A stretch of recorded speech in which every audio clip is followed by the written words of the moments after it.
3 p.m. UK, 4 seconds after the hour. It's another sunny day in the UK. Can you believe it? Vibhav, this must be the Indian summer, isn't it, that we're now talking about if we're in late September. I'm joined today on our big Thursday, the big MKAI Thursday of the month, where we've got our live discussion now streaming to YouTube and LinkedIn, and later on our forum in a couple of hours from now. Vibhav, you are our regular panelist. Welcome today. Where are you? What time of day is it? Just jog our memory of where you are. Thank you. I'm based in New Delhi, India. It's 7:30 p.m. over here. Okay, Thanks. good. And is 7:30 a good thinking time for you of the day? It's perfect. It's perfect. You had a good day, and your thoughts are all in place. Excellent. Paul, welcome for the first time. We're very, very pleased to host you. Could you tell us where you are and just a little few words of intro about you to set the scene for today? Hi, Richard. Yeah, thanks for the invitation. Great that I can be here. I'm now in Enschede, the Netherlands. It's 4 o'clock here, so almost time for tea break, as you British would say. And I'm doing my PhD on the ethics of digital nudging in Dublin, at Dublin City University. Fantastic. Well, here in the UK, we're powered by tea, so I've always got mine close by, so feel free to have a few sips during the live as well. Enrico, we have met on the networks. You are very closely aligned to the work of MKAI. It's wonderful to host you. beethical.be. Go and check that website out, everybody. Where are you, Enrico? And let's have a few words of intro about you. Hi, thank you for the invitation, Richard. I'm in France. Even if I'm Italian, that's why you can listen my accent, Italian accent. And I'm near to Paris. The time is the same of Paul. We are at 4 p.m. And it's very sunny in the north of France today. It's like we are not so far from England, so I think that generally we have the same weather. I'm very pleased to hear it. You know, we get a lot of good weather here, Enrico, in the UK. So I'm glad we shared a little bit with you in France as well. So you're very welcome. And Aleksandra, another from Europe, I believe. Where are you? And please introduce yourself. Thank you, Richard. So I'm in Serbia, and it's also 4 p.m. here. So we have aligned, actually, Europe time. So it's also sunny, even though I chose these dark sides where I can think more creatively for today's live. But it's sunny, I promise. And I'm also looking forward to today's LinkedIn Live. Wonderful. Okay, so we've got a bit of a European contingent. I don't know if Paul and Enrico would consider me to be European anymore, but once upon a time, we were definitely part of Europe. And then we divert down to India as well. So interesting to have a European group today, as this is the kind of topics that we get involved in a lot. And we're known for in AI, particularly in Europe, is the work we do on legislative frameworks and regulatory work. So welcome some guests. Sabrina's here from Santa Monica, nice and early, I would imagine there. I hope you're having a good coffee. Delia, another one from France. Enrico, another Italian living in France, actually. Wow. So we've got two today who followed that route. Aruna, wonderful to see you. A big star over at Women in MKAI, and Jaisal, of course, as well. And almost ran out of breath before I said Edward Darling as well. Edward, great to see you here. And I'm looking forward to seeing lots of comments and chat. Brandon from Canada as well. You're very welcome. And a LinkedIn user. Who's that? Is that Marcus? Maybe we do. Marcus keeps his ID low, but greetings from Hobbiton. Dean's here as well. Oh my word, everyone's coming, and Siva's here as well. I'm literally going to run out of breath trying to say everybody that's joining, but you are so welcome. Vibhav, save me a breath. I'll have a sip of tea and get us started on today. What's the topic? What are we unpacking? What are we going to achieve today? Thank you, Richard, and it's a pleasure as always to be here. So today's topic, we're discussing the ethics and imperative of digital nudging. Very simply, again, to open up this conversation for everyone in our audience, nudging is basically it's actually a concept that emerged in 2008, if I understand correctly, and if my knowledge serves correct, that's prior to all the AI deep learning aspect came in, right? So 2008. So the concept is prior to that, and it's about steering people towards making better choices for themselves by themselves, using choice architecture. That's a very technical definition. The point here is it's about nudging people to make decisions, because people sometimes don't make rational choices, or it's about enabling them to make a decision. Digital nudging would obviously, in a very simplified context, we'll just take the concept of nudging and apply it in the digital context. For example, a classic example, like Boston Consulting Group, for example, used a concept of a pop-up window while trying to nudge behavior of work-life balance. And whenever any employee would send an email outside their official working hours, the pop-up window would come on their screen, indicating that that's outside work hours, sort of nudging towards a work-life balance scenario. That's like one example of digital nudging. And of course, with the advancement of AI, we've had an element of AI that comes into digital nudging. That's digital nudging. Just breaking down the topic. Then we have it's the ethical and the imperative. It's the ethics and the imperatives of digital nudging. Now, coming into the ethical aspect, when you're nudging someone, there comes in certain very simple ethical considerations, which I know this august panel is going to delve into deeper. But it comes about preserving your choice as an individual choice and freedom. Do I need to be nudged? Is nudge? Am I is that assumption that nudging is required for me to for an individual to act in a particular place, is that valid? So do I need to be nudged? My choice. uh, what am I being nudged about? Am I being told that I'm being nudged? Is an individual being told? The transparent disclosure of a nudge, one ethical aspect that we could look at. And connecting back to the imperative part in the on our conversation today, that is there the aspect of nudge, is there an individual justification or a societal justification for a nudge or for a digital nudge? And we've taken this conversation in the climate context, is one area. That's what this conversation is inspired by, with the latest report that came out, which spoke about humans being responsible for global warming and climate change. And without any further ado, there are couple of questions that I want to open up for the panel for us to think on. First, does all digital nudging use AI, or are there forms of digital nudging that do not use AI?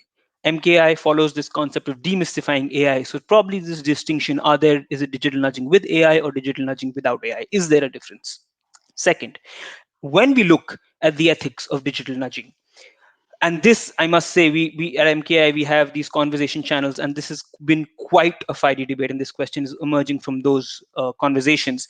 When we look at the ethics of digital nudging, is this debate completely black and white, or is there an element of gray? Simply put, is digital nudging a complete no, or is there, yes, it's possible, it depends.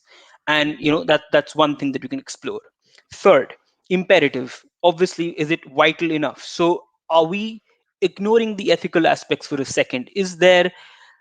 Are there areas that we agree on where it is absolutely imperative, necessary, definitely needed, that we need digital nudging to move us in a particular direction?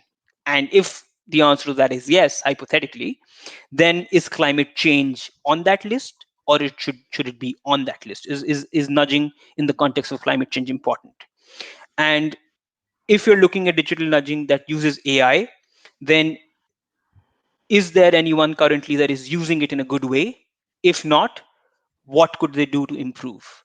And finally, another line of thought that we could think of is, how would we want digital nudging to work successfully? So this is just unpacking a lot of questions around this concept, and I'd give it back to you, Richard, just to make it easier for our audience to understand where we are and where we're coming from and where we should be heading.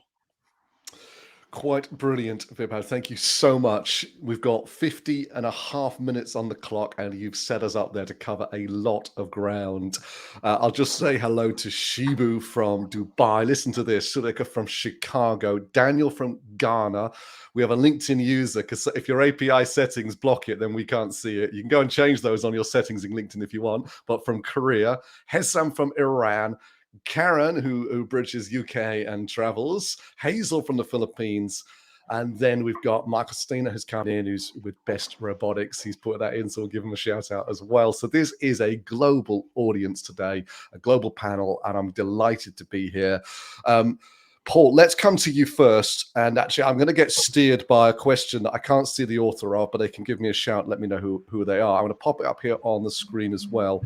And it's a good one to get us started. It says, is it the right metaphor when we think about pushing, manipulating, emotionally blackmailing, invading? There's also neural marketing. There's NLP, as in the neuro-linguistic programming, as opposed to the NLP we use in AI. Can you just steer us a little bit more about the term? Vibhav did a great job, but a little bit more from your perspective, what it is, what it isn't. Yeah, in a direct answer to the LinkedIn user, I cannot help but notice that pushing, manipulating, emotionally blackmailing, and invading are all very normative terms.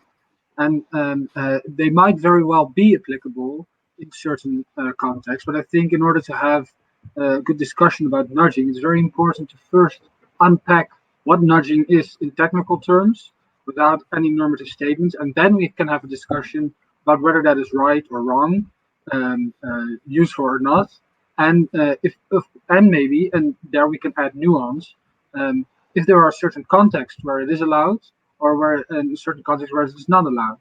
So I think it's very important to start with the technical concept of nudging, which is steering choices by means of psychological influence without forbidding any options or without providing economic incentives.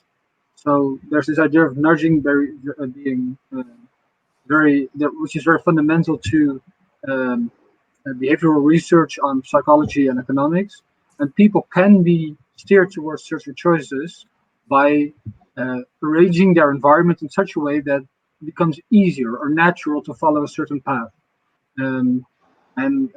There are numerous examples of this. The most famous one is the fly in the urinal. Once you see a fly, you immediately start aiming for it.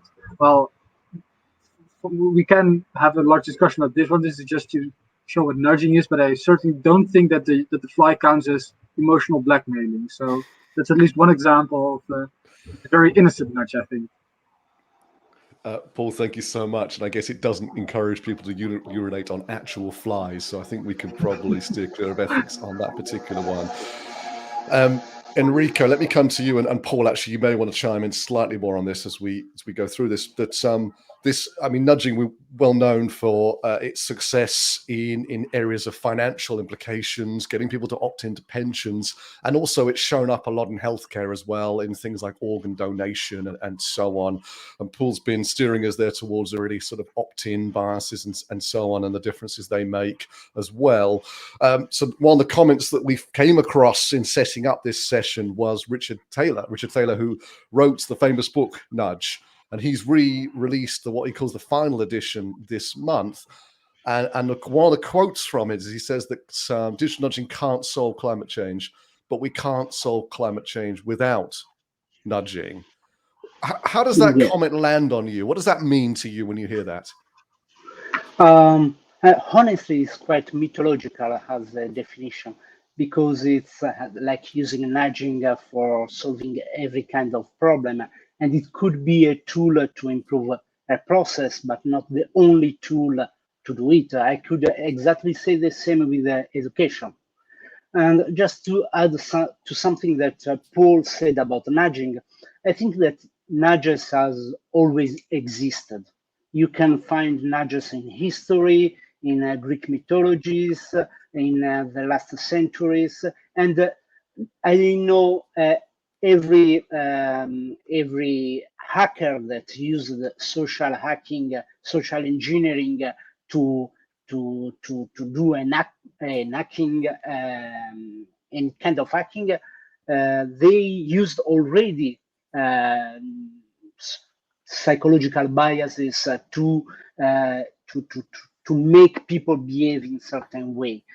So it existed. What it has been done is theorize what it existed. That's why the theory is quite new, and we have a lot of stuff to do to define better. What Paul was saying was very right. We have still in the debate we use terms that are not well defined, and we generally mix the meanings of several terms. Just to answer to your questions about how nudges has been used and how it should be used for ecology, I think it's we can improve some kind of behavior, but that can make a new kind of dilemma or conundrum about the ethical use of nudging in our society, because generally we are using nudging for well-educated people to have better behavior, or wealthy people, but the same kind of nudging can create bad emotion in people who cannot act as the nudger wanted to do. So if we use nudges for ecological, from an ecological perspective to improve the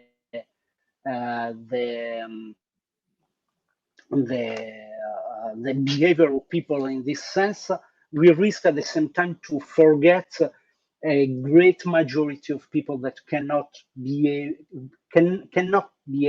as a nudger is asking to behave. Enrico, thank you for that. Aleksandra, let's pull you into this conversation. There's and wonderful to see Trinidad and Tobago, Amber in here from Pakistan. Just amazed to see the global coverage we're getting today. It's wonderful. Keep those comments coming in. We'll get to them as many as we can. One of them that's coming in, Aleksandra, from a few different sources is this sort of benevolent side of this. And I guess what it lands on me as is the sort of the wants and needs of the individual versus that of the community or the society. And around the world, we see that very differently. Perhaps in places like Japan or China, you might see as quite differently from countries in the Western side of Europe or the US and so on, in terms of what gets prioritized. And we see this every day in our lives. I can drive into town or I can get the bus into town. I have two clear choices. The driving is a lot better for me, probably, and the bus is a lot better for society and the environment. And we're making these kind of choices every single day. So the big question there is if digital nudging using algorithms and big data starts to be more applied in the face of real problems with climate change, sort of whose judgment or whose ethics are we applying to this, I guess, is the question we're seeing coming through. What would you say to that? First of all, that's a really interesting question, definitely. And I would love to have an answer for you, but probably we'll be having more discussions until we find the answer, like the final one to that. But in general, let's go a few steps back. Each one of us makes 35 decisions per day. So 35 decisions. And in other words, every 2 seconds you create a decision.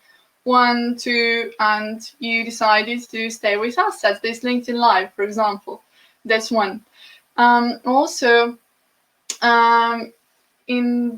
We have a lot of decisions that can be made. So, for example, multiply it with 7, almost 8 billion people on this planet. How much of these decisions are influenced by algorithms? So, for example, we can delegate, creating our decisions to a machine or an algorithm, to fully delegate it. And so it can make decision instead of us. Or we have the second scenario where we have wearables, we have smart devices and everything. It takes our personalized data and creates the best possible decision for us. And when it comes to ethics, as with everything, it's not about is it good, is it bad? We cannot define it. It's both, because it can be used as a weapon and it can be used as a tool. It can be used as a weapon in terms of we're using personalized targeting. We just want more conversions. We just want more engagement, more likes, more everything, speaking in terms of social media, digital marketing, and that specific area.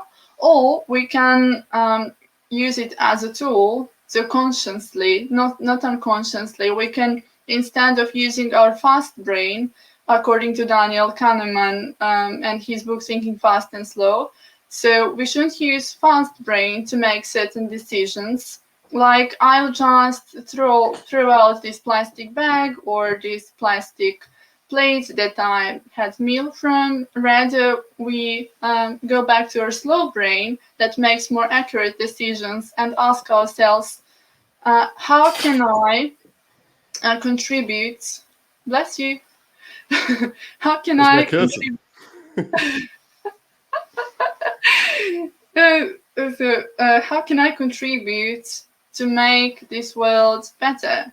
And this is the green part. So it's not something that, for example, I can talk for days and I cannot make you, I cannot influence on you to make some decision. You either wanted to do it or not. You either want to throw away plastic bag, like the most simple example, away, or you want to think about, okay, maybe I can switch to some more sustainable practices.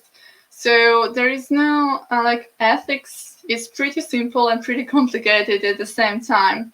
There is a choice to use it as a weapon and as a tool.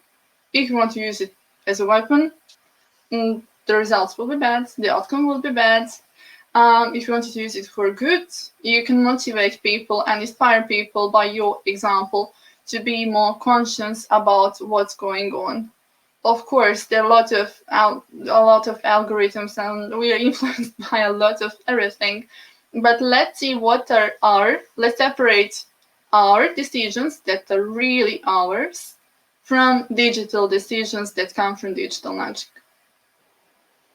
Thank you so much. I'm reminded that when we approach traffic on the motorway, we say, oh, look, there's traffic. And of course, you are the traffic as well. It's not you and then all the cars. You are in a car too. You are the traffic. And so, such as it is that one can put one's wood-burning stove on in the evening and the impact on the environment is pretty much zero.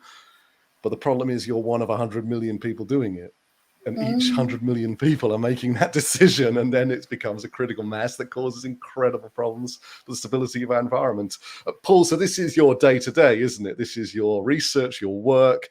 What sort of examples can you call upon? What can you show us that you're coming across where this is both positive and perhaps lesser so? Yeah, well, that's I think a very good question. Let me first react a little bit to what you said first about the digital nudging and environmentalism. I think it's both very interesting, but it's also we must be a little bit careful because environmental nudges are typically done by the government, and the government has not been using a lot of digital nudges.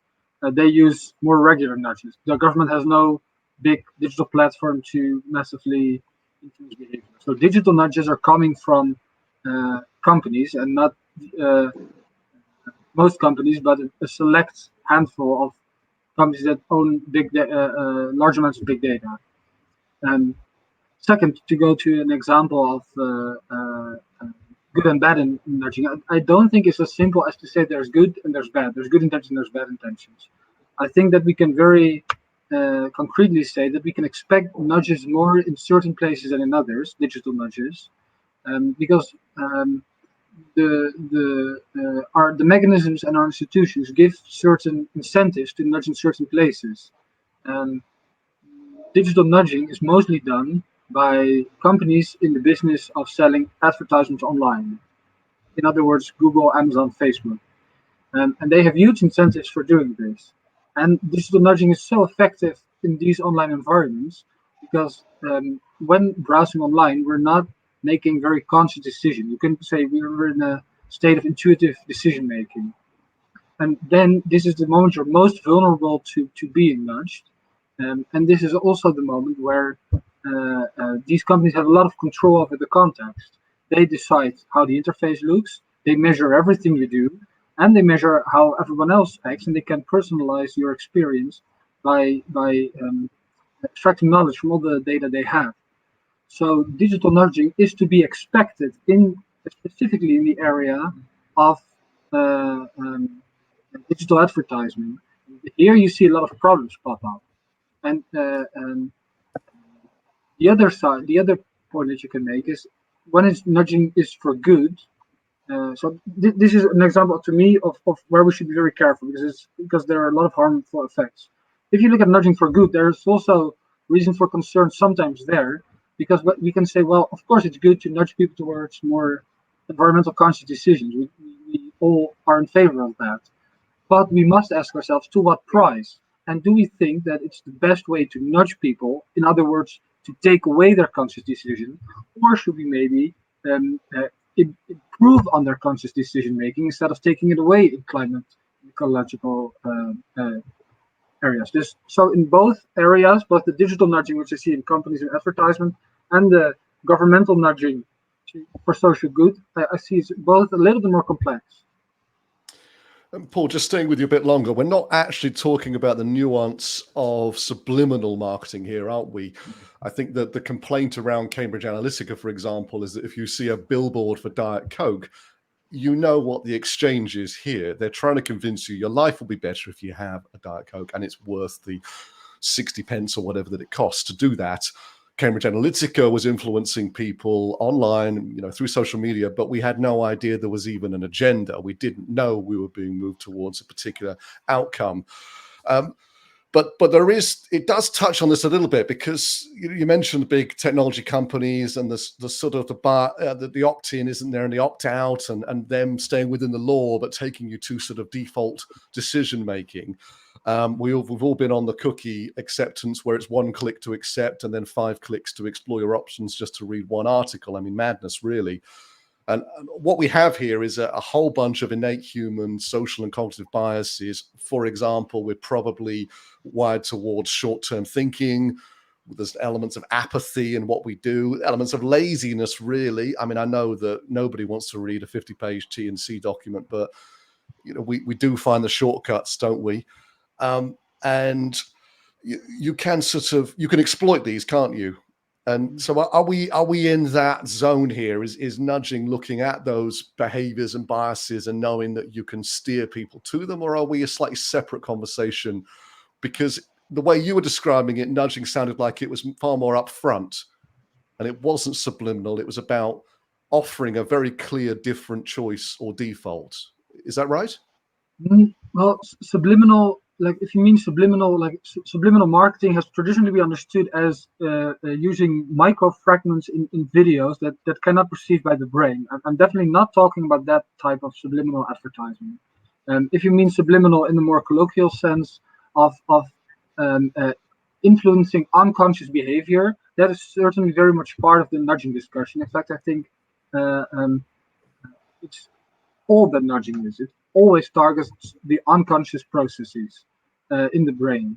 And like you said, this is what inertia and apathy are. They are certain heuristics we have in our behavior, some more than others, but everyone has them. And by creating a digital interface in a certain way, we can make use of this. Companies can make use of your heuristics because they know what you are susceptible to and what not. And AI and big data only enhance this effect because they know not only what is true for humanity, but they know what is true for you. So they know what you are prone to having. And this is also why Cambridge Analytica is, while it's not very interesting morally, because I think everybody in the world can agree this was very, very bad. It is very interesting because it showed that by extracting psychological data, they could make profiles and give one person a message that was very much playing into their fears because that was effective for them, and others a message that was more in terms of action or hope because that was effective for them. So they knew exactly what was effective for each and every one of us. Okay, Paul, thank you. Vibhav, let's come to you. We're at the halfway mark. Actually, you raised some great questions that I want to make sure that we do come to as well. We've talked a lot about the ethics and we'll continue to do, but the other word that's in this description is imperative. And to what degree do you think there's an element of taboo-ness to nudging that gets in our way?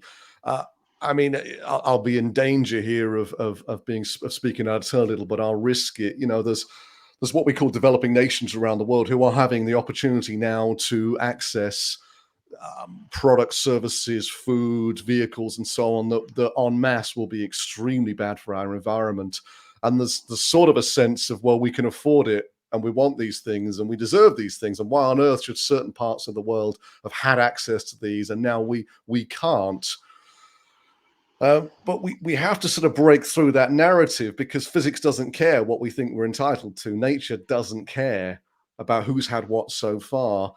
So is the imperative here, do you think, in places like India, perhaps China, where we do need to come to different conclusions very quickly? So I think the imperative question is slightly independent of the environment. The environment is a subset of it, probably, because if you're looking at moving in certain directions from a developing nation standpoint or emerging economy standpoint, the environmental aspect might have other regimes also to take place. But if we look at the imperative digital nudging, of course, uh, uh, just exactly the conversation that we've been having about how digital nudging, maybe in the social media context or the Cambridge Analytica, is a one extreme example of where it's not okay. We could also have situations where digital nudging can be used in a positive way. For example, in the Indian context, you have the Swachh Bharat campaign, which is the campaign to clean, clean. I mean, basically to create awareness about keeping a clean locality and a clean this thing and a clean neighborhood and everything like that, or any social campaigns from the government which would have positive social welfare results. So it's not just about the conversation about digital nudging. Is first of all, from the where I see it, it's nudging. Digital nudging is used in a context in the digital space in a developing country context, and that if is supposing is 50% of the population, 40% of the population, 80% of the population, the larger goal that you want to achieve, it could be achieved through digital nudging. There's always a pro and con to every action, but of course, if we're looking at the larger picture, and if you're talking about the imperative, then of course we have had Swachh Bharat, Beti Bachao, Beti Padhao, like you know, you educate a girl child, or Clean India campaign using nudges. So it's what we identify as the need. Because one point that I do want to bring in, because we've brought in ethics in this enough, is when you look at the imperative, and it goes back to the original point, the context is very important. We cannot look at the ethical debate without context, because that really defines for us what is ethical and what is not. And we cannot look at this with extreme examples. For us to fully understand whether digital nudging is a good idea or a bad idea, I think the focus has to be within a middle path, with a broader idea of what the broader objective we're seeking to achieve. I mean, I hope that answers your question. That's the broader part of imperative, because it'll be contextual, it'll be dependent on what we're trying to achieve.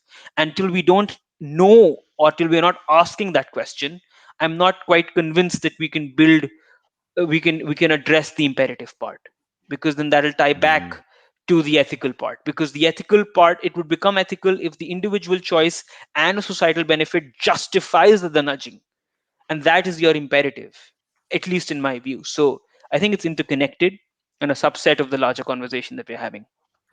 One more quick thing, Vibhav, for a quick answer. Do you personally feel that there's been more adoption of digital nudging by corporations, for commercial outcomes, than we've seen from government or the UN or Greenpeace or organizations like that? Do you think they've been less willing to use this tool?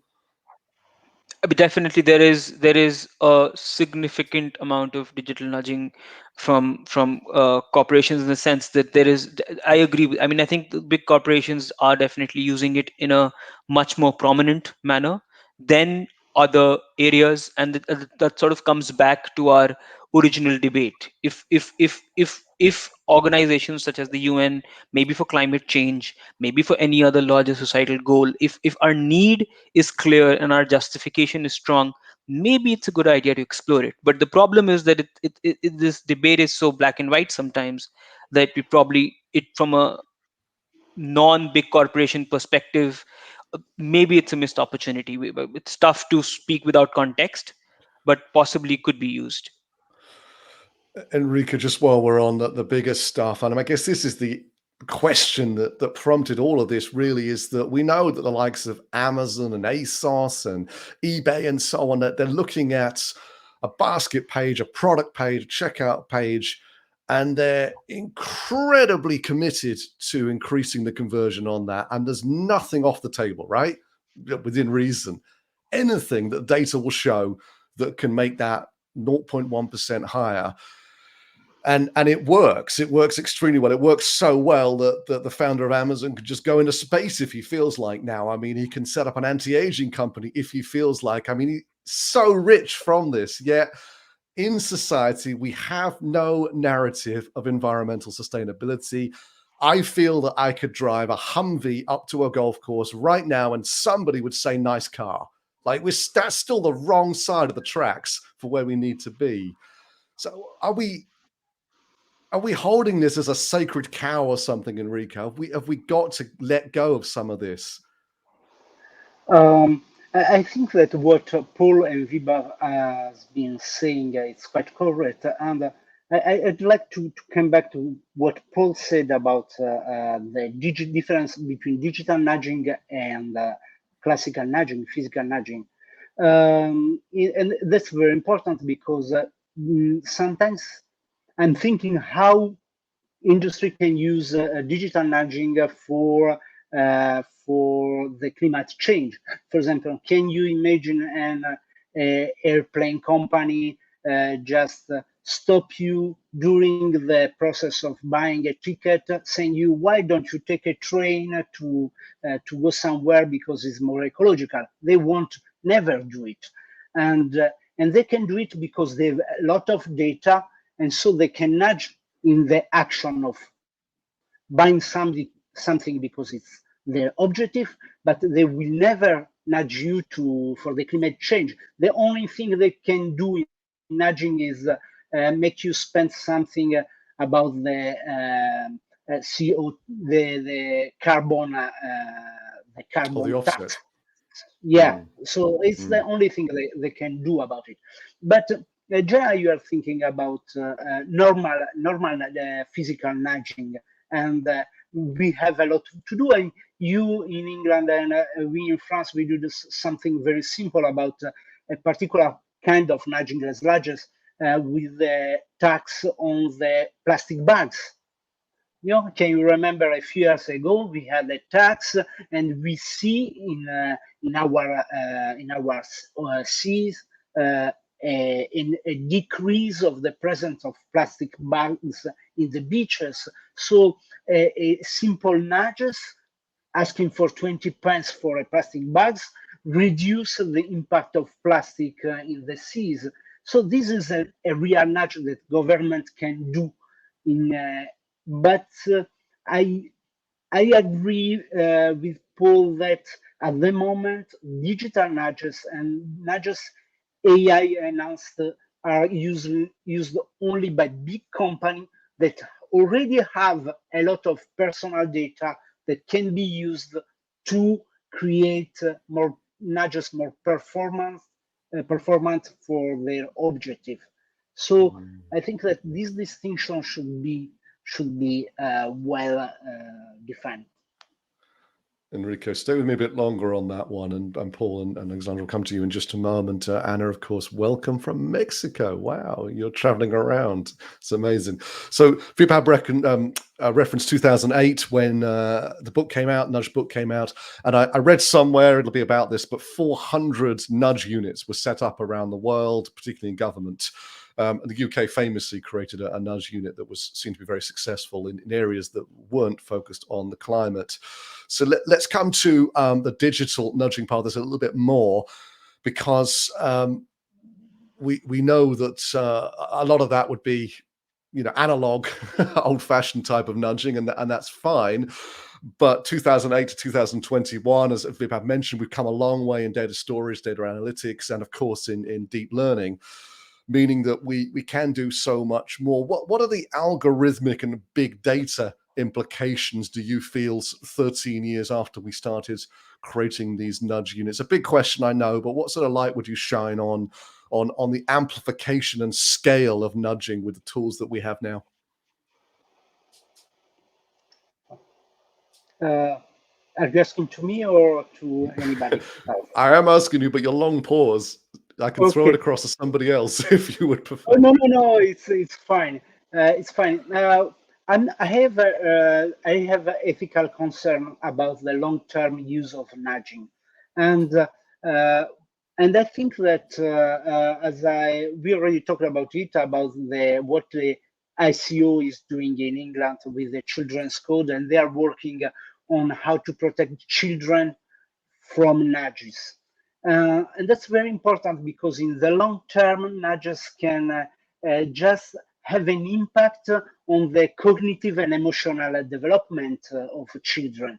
They can make children lose time, make children share information that they shouldn't share, or and sharing those kind of information will make bigger companies more powerful to create nudges for those kind of children. So in the long term, when you are using nudges in education, in social networks, to children they are developing, so their cognitive systems and the epistemological approach to the world is changing, because anytime they are going to take a decision, or the majority of time you are kind of helping their decision in a certain way. Are this kind of action have a negative effect on emotion or in the psychological structure of the new generations? So I'm very worried.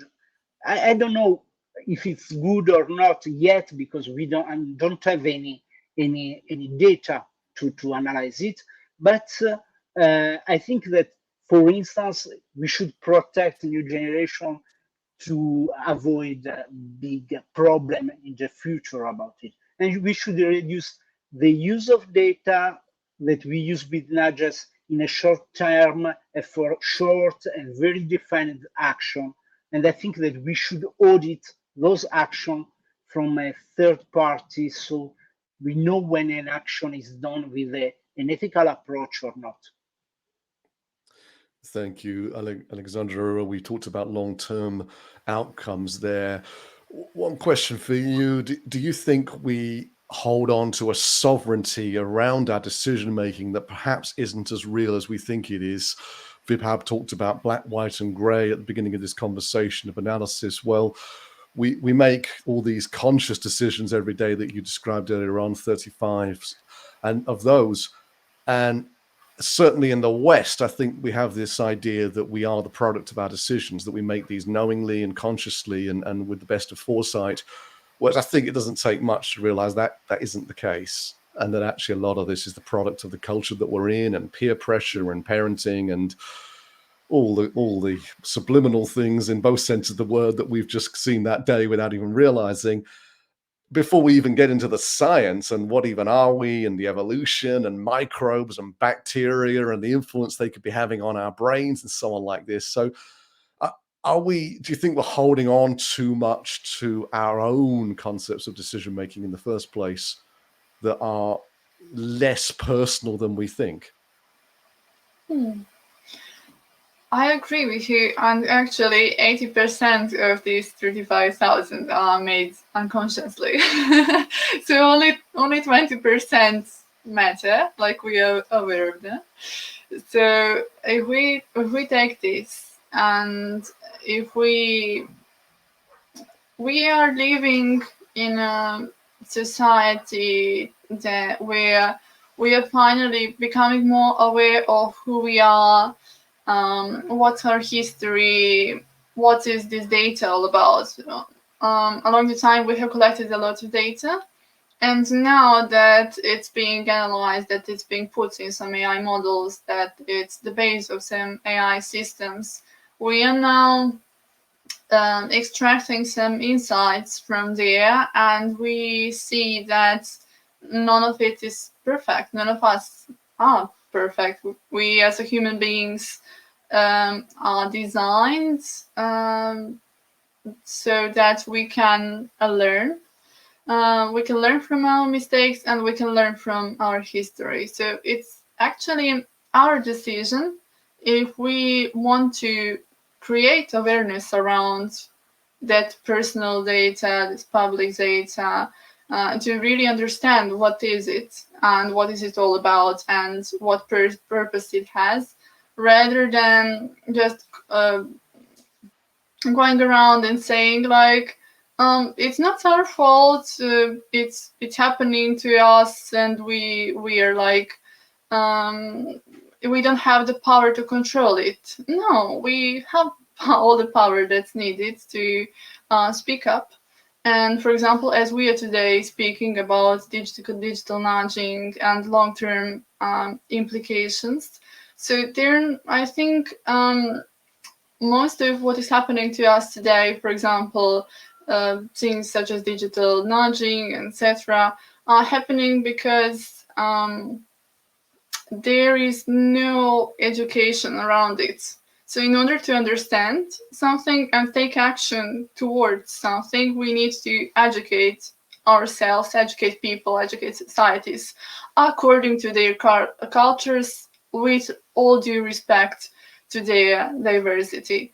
So we can't say, let's make this planet greener, and we can't just expect from governments, countries, big tech companies. I want to mention big tech companies, but we cannot expect from some body, like a governmental body, to just make this hocus pocus magic, and we'll start living greener, we'll become more aware of everything. So long-term implications, we are responsible for them. So what we do now, if we start thinking short-term and focus on long-term results that we want to achieve, only then we can have positive long-term implications. In the meantime, if we just focus on consumerism, society, and what to buy next, we won't have what to expect from society 50 years from now, if that's our biggest desire. Let's think more, let's open the minds and start thinking more creatively. Let's start imagining, let's open our minds for something that we don't understand yet, but we can learn more about it. Thank you. And a very nice way to describe that as well. Paul, let's continue that thought, but let's also bring a little bit more data back into this conversation. I guess historically, and you'll correct me if this isn't the case, probably the nudge units were focused on macro data. So if we want more people to opt into pensions, let's look at the short-termism bias, and rather than asking somebody to add £400 a month now, let's ask them to add 0.5% in 2 years from now, because that seems like an easy yes, compared to, do I want to give up the money now? No. So, but that's at the macro level. But now the whole point of AI, really, in my perspective, in terms of this kind of conversation, is it takes what we had in the corner shop before, that level of personalization, individualization. So Paul, you walk in my store and I know you, and I know what you like, and I know what you need, and I get the things for you. And I can ask about your family and all these kind of things that we used to have. Now, of course, we don't get that in the Tesco's or the Walmarts, because you can't scale that under normal circumstances. So containing this conversation now, you can take these kind of behaviors down to a micro level. So you can analyze Vibhav's visa statement and see whether or not the cost of his Starbucks shows that he took his own cup with him or whether he used a takeaway cup. The price would be different. So therefore we have the data now. How many coffees does he have a month? How many times does he remember to bring his reusable cup with him? And the data then, does that then open us up to start allowing some autonomous algorithmic nudging, because we can monitor Vibhav on a week by week or month by month individual basis to see what's working to create that change in him, with the power of data, with the power of AI. But then we don't really know what we're doing then, do we? We don't really know what we're asking Vibhav or what's being presented to Vibhav. Are these some of the sorts of scenarios that we're wrestling with about how we do this with big data? I believe you're muted, Paul. Oh, sorry. What do you mean by this? What do I mean by? You said, is this what we're... These kind of scenarios where we allow algorithms to work out what messaging and opt-ins and defaults would be best presented to Vibhav to get him to remember his own cup. I mean, it sounds innocuous enough, but are these ethical dilemmas that we're going to have to think about in using big data and algorithms to create nudging? Yeah, no, I think, as you said very, very correctly, we don't know what we're doing to, in this case, Vibhav or person X. We just know that the data shows that treatment A works better than treatment B in order to create a certain behavior. You can call this metricization of society or metricization of knowledge. We only know that there is a certain thing that makes Vibhav bring his coffee cup more often, but we don't know why it does so. We don't know what the other effects on him are, what the long-term effects are. So that is, intellectual poverty in a certain sense. We only care about to create the behavior. What you said about eBay and Amazon before, we only care about the 0.1% increase in the conversion rate. We don't know why it works, or we don't gain any knowledge on psychology or society. Is that what holds us back, do you think, Paul? Well, it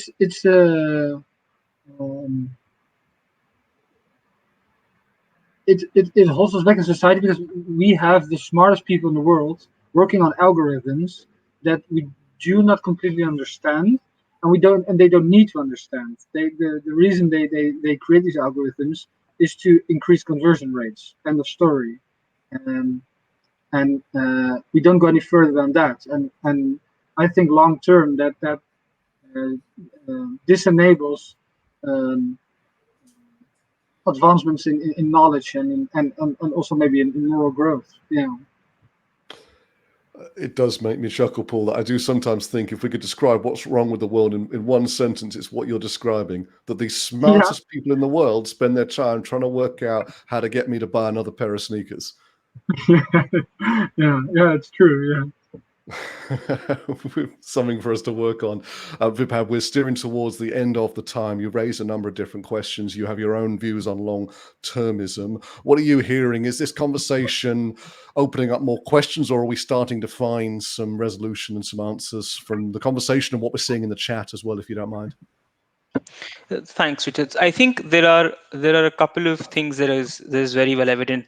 When we look at the imperative of digital nudging in the climate context, I think this conversation is highlighting the very fact that currently digital nudging is used by a particular type of organizations for a particular purpose, and the imperative definition currently is only probably in the marketing or the advertising context predominantly, not so much of creating social awareness either in the private sector, maybe a little bit in the government sector, but not so much in the climate change context. That's one answer definitely that we've got. Second is that, of course, there is digital nudging that existed historically without AI, but as we look forward, digital nudging with AI is a concern, which ties back to the big tech and the way it's being used currently.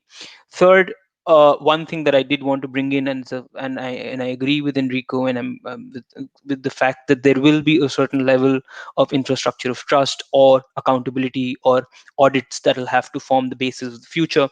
If taking a leaf out of my legal background as an IP lawyer, as a lawyer, I think one area that would definitely be there as a long-term implication, at least, is and also ties back to what Aleksandra said about education, right? So we have the GDPR. I'm not going to get into any details of it, but let's just say that it protects your personal data. There is an obligation to tell from a controller what sort of data they've taken, right? And now when you have algorithms profiling in a sector, in a particular sector which is not yet considered as formal employees, and you're using algorithms to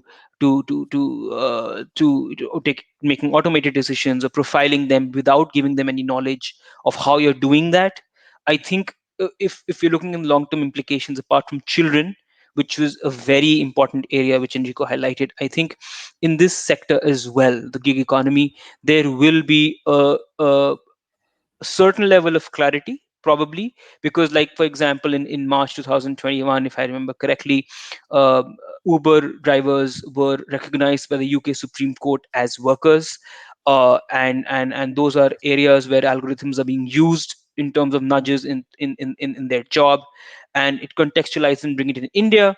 Like the UK Supreme Court decision came out in March, and we had a petition being filed in India, I think 2 days ago or one day ago in the Supreme Court itself, by certain companies who are currently part of that same gig economy but are not currently recognized as formal employees for social security benefits. So if you're looking at from a pure what law exists today, I believe that there, from a long-term implication of digital nudging, there will be, and I always use this, clarity or direction provided by law, in which direction we may move in the larger context of digital nudging.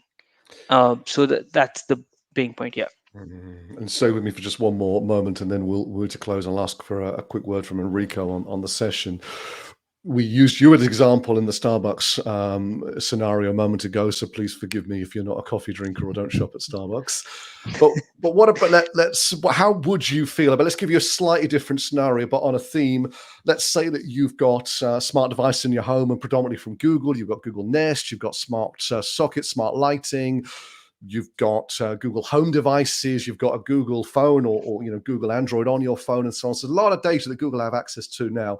So if I'm Google, if I'm the CEO of Google, what if I say to you, Vibhav, look, I'm going to nudge you to save energy next month and onwards, and I'm gonna do a whole bunch of things. Some of them I'm going to know we're doing, some we're just going to let the data handle, but we are going to save your bills next month. You're going to use less energy, which is good for the environment. It's going to save you money. And we're just going to get on it, and you don't even know you're doing it. But it may have some implications that we can't foresee and we don't understand. If we come across those, we'll explain them to you what they are. But right now, we don't know what the impacts, psychological, social, or whatever, are going to be of this. Would you like to opt in or out? Is that a reasonable thing for Google to do? Oh, those are very big questions. But let's say if there are no legal, again, I'm sorry, the legal background just jumps in to answer this question. If there are no legal obligations, there are no legal compliances, then I can't. The reasonable aspect is out of the window. Then it's a fast and loose on whether it's right or wrong from an ethical perspective. Now, if I'm being told that this is going to happen, then my immediate answer is, if I have a mechanism, and this is again, I'm answering this question from my personal perspective. If I have a mechanism in control of my data, if I have a mechanism to protect my right, an infrastructure in place, regulatory authority in place, at least that puts me on a better footing.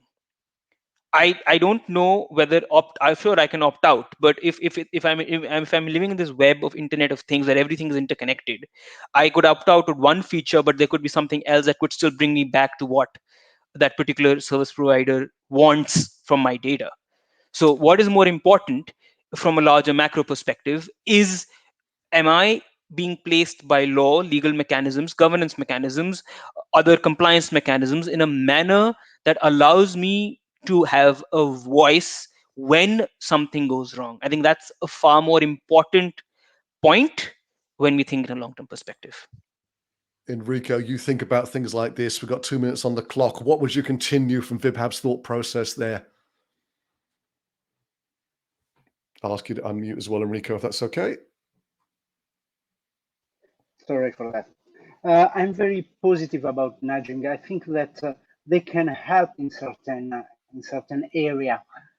What is my general philosophical worries are about the wrong use of these nudges. So if we don't be careful today for the design of nudging of tomorrow, we'll have to pay the consequences of it. But we can be intelligent in using them for improving the development in education, for the climate change, for a better democracy, where people who is sharing fake news is nudged not to share fake news, insecurity when there is a catastrophe, a a problem, big problem, a social network are going to nudge people to communicate and to make decision in the run. So I think that they are very useful, but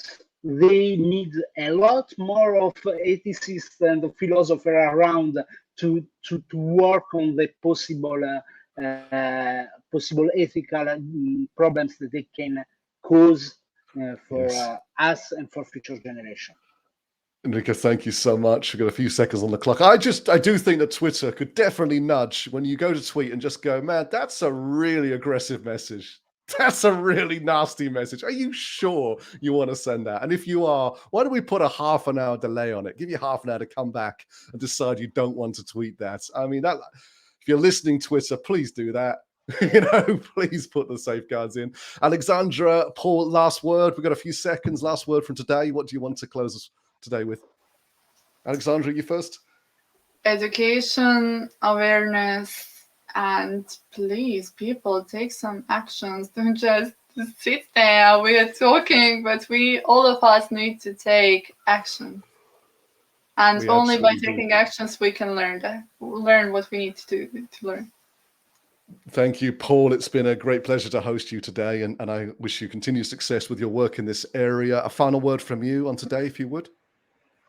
Thank you, Richard. Final word for me is, ethics is important, but please remember it's not something done by ethicists. It's something that each and every one of us does every day. You make conscious decisions about how you want to live your life, and you don't need a philosophy degree to do that. Just be conscious about what you think is valuable in life. Beautiful. Thank you, everybody, and an incredible chat there going on. And I think that probably can carry on. I'm sure the post will stay in place. In fact, I think it does. So don't feel that you have to stop debating this in the chat just because we're going to close this session now. But it's been challenging my brain to listen and read these at the same time. But it's been extraordinary to spend this time with everybody who's been involved today. Vibhav, Paul, Enrico, Aleksandra, thank you so much for unpacking and exploring this topic with us. It's a primer as well. We're back in 1 hour for our forum on Zoom. The link has been put into the chat a few times, or just buzz me or Vibhav or Aleksandra or any of the team if you need that link as well. Come and join us. We'll be opening the session anyway in about half an hour for those who want to come early. Then we've got 2 more hours of this and then an after party. We do a lot of broadcasting on this Thursday every month, and it's a great joy. Thank you all again. I really appreciate your time, everybody.